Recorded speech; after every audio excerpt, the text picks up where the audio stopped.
¿Por qué necesitamos arrepentirnos?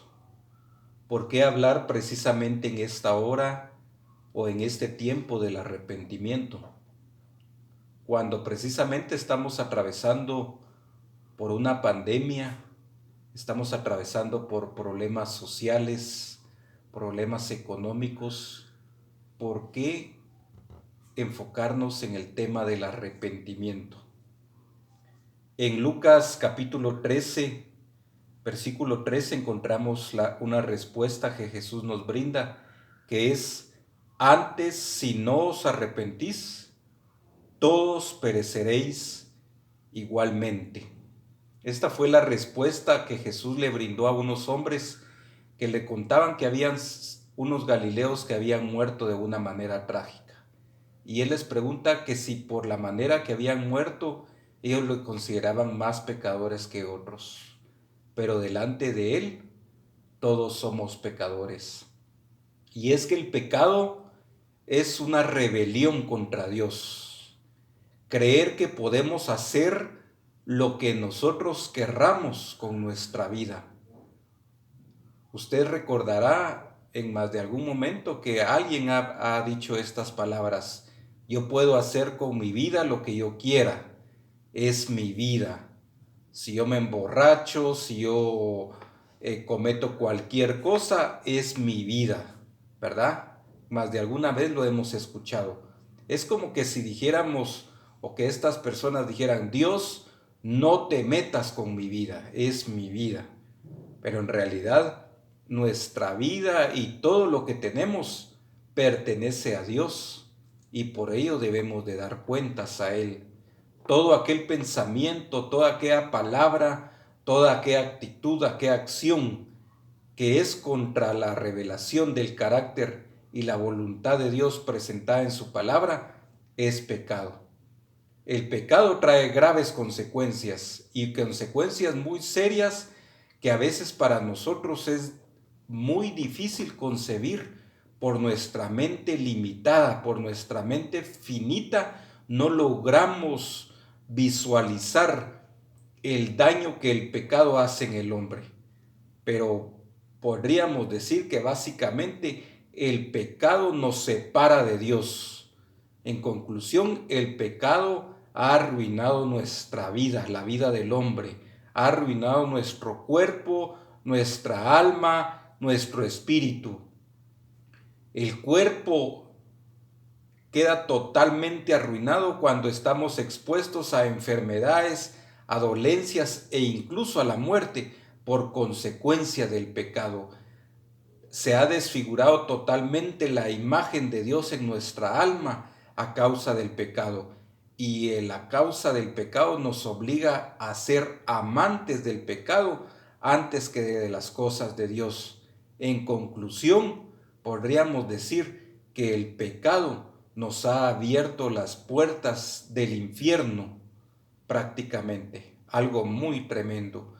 El pecado es humillante para el hombre. Somos totalmente incapaces de no ser pecadores por nuestras propias fuerzas.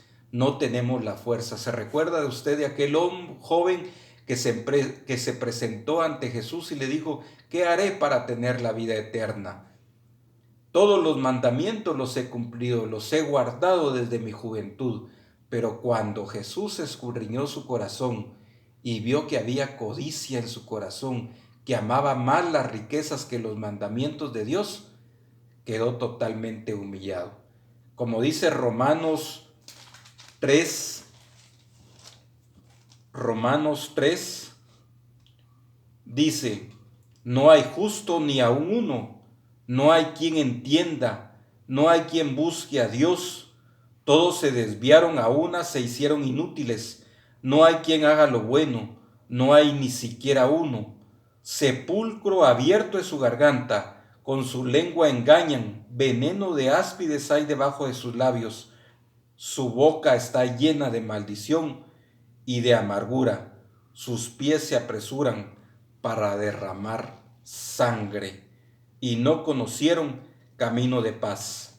No hay temor de Dios delante de sus ojos. Una condición totalmente humillante para el hombre. Y es que eso es precisamente nuestra naturaleza, nuestra naturaleza pecaminosa. Como dice el Salmo 51 del 5 al 6, desde que nacemos, desde el vientre de nuestra madre, nosotros ya somos concebidos en pecado. Y eso prácticamente es lo que hace al hombre a veces más rebelde, porque entonces no reconoce su pecado y no quiere arrepentirse.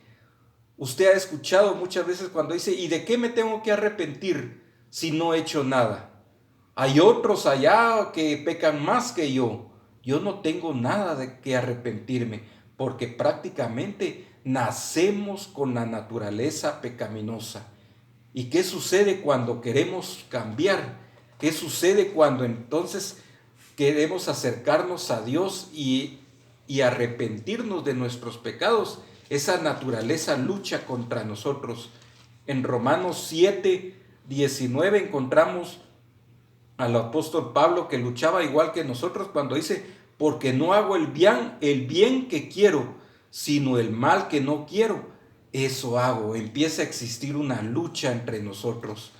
Isaías 1 del 4 al 6 nos describe la naturaleza que usted y yo tenemos en el pecado. Oh gente pecadora, pueblo cargado de maldad, generación de malignos, hijos depravados, dejaron a Jehová, provocaron a ira al Santo de Israel, se volvieron atrás.